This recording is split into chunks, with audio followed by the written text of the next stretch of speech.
Hello friends, this is Dr. Satya Tripathi.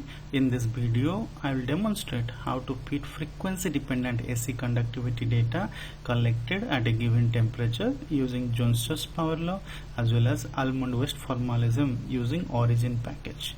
This equation is shown in the PPT and this origin code is written in the description box below.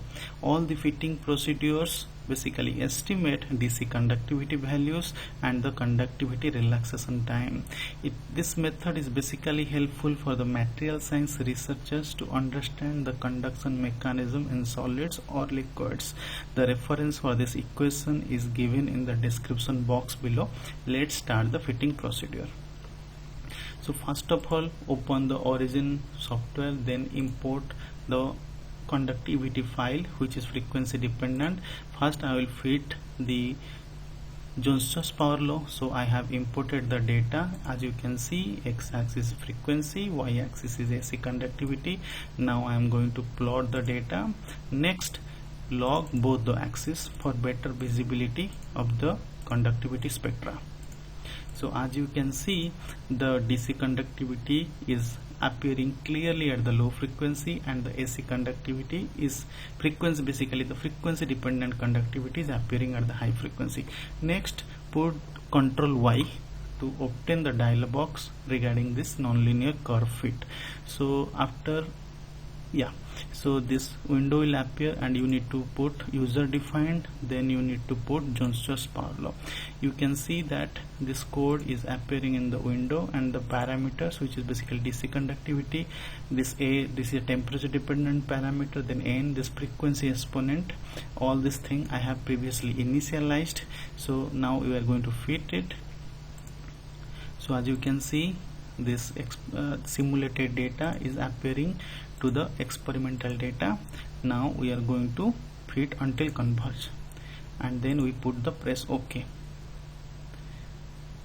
After we put the press OK, another dialog box will come basically on the results part.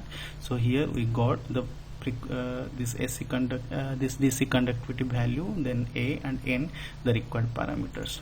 This fit is now clear and visible. This is very good fit is obtained. Then I am going to put the next fit.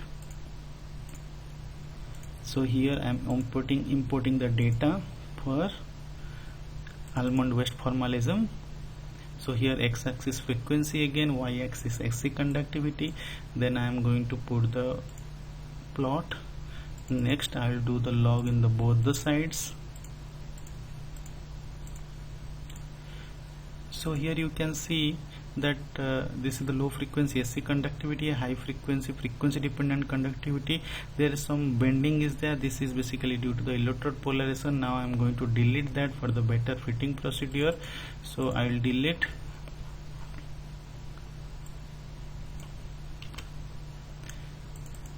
So we can see that this spectra is now very clear with DC conductivity and the crossover region. This is called crossover from DC to AC.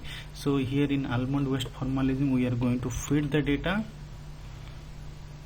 So before fitting we need to check the DC conductivity value. So here it is like 5.7 into 10 to the minus 10. We can initialize the data, Ctrl Y. I'll go select user defined, then Almond-West. Then as you can see in the parameter, you are having sigma DC, this is omega, this is the frequency exponent. I'll fix this value 5.7, then basically 10 e to the 10 to the minus 10. So if I fix the data, you can see